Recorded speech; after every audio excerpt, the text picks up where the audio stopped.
100 years ago, next month, a young man, Eugene Ely, took off in an aircraft from a ship at sea, a feat never before accomplished.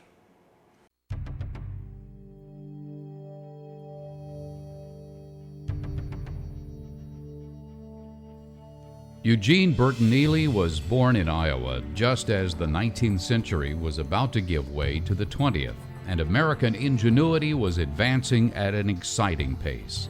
It was a time of invention, with breakthroughs in electricity, communications, and transportation technology. As a young man, Ely was attracted to new and exciting technology, especially automobiles.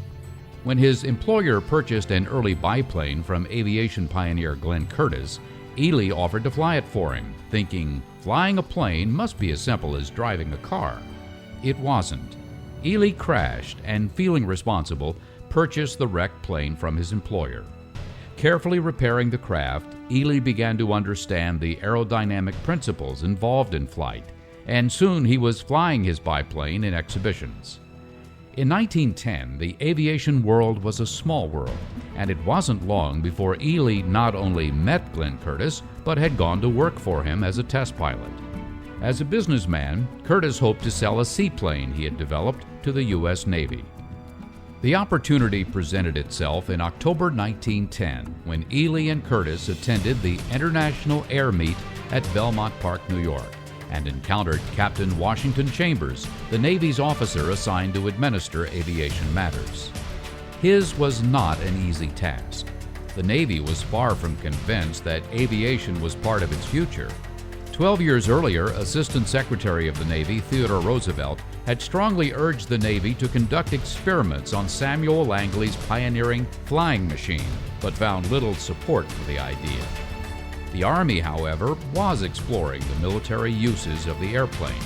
The Navy sent observers to a series of test flights in 1908 conducted by the Wright brothers at Fort Myer, Virginia. But the board maintained the position that naval aviation was something whose time had not yet come. The more Chambers learned about airplanes, however, the more intrigued he became with the possibility of naval aviation. But there was just one problem, he thought. How exactly would the Navy use an airplane? How would it launch planes when the fleet was at sea? Curtiss's answer was a seaplane, but to Chambers that seemed impractical. The plane landed and took off from the water. There had to be another way. By the time Chambers encountered Curtiss and Ely at Belmont, he was convinced that to be practical, a plane had to take off and land on a ship. The problem was proving that it could be done and being the first country to do so. Chambers had already spoken to the other U.S. titans of aviation, Orville and Wilbur Wright. The Wright brothers wanted no part of such an experiment, branding it as dangerously foolhardy. But Ely rose to the challenge and said he would try it, even though the Navy had no money to pay him or Curtiss. The experiment quickly became a top priority. Workers at the Norfolk Navy Yard hastily constructed a wooden platform 80 feet long and 24 feet wide on the forecastle of USS Birmingham, a light cruiser. The platform sloped at 5 degrees with its forward edge 37 feet above the waterline.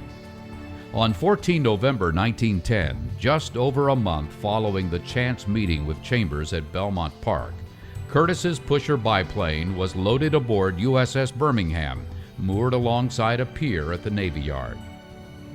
Birmingham left the yard, heading for the entrance to the Chesapeake Bay. Because the severe weather, rain and sleet, was so bad, the captain anchored 1/4 mile off Old Point Comfort. Ely's flight gear was a curious ad hoc collection typical of an enterprise lacking a budget. His headgear was a well-used leather football helmet. For a personal flotation device, Ely couldn't swim and was deathly afraid of the water. 2 bicycle inner tubes crisscrossed his chest. The weather in Virginia was deteriorating quickly, and Ely decided to take off with the ship at anchor instead of underway into the wind. It was a risky move, but time was running out. At 3:17 p.m., Ely revved the engine and started down the platform. When he reached the end, clearing the platform, the tiny plane dipped toward the water before rising just in the nick of time. Ely was airborne. He had just become the first man to take off in a plane from a ship.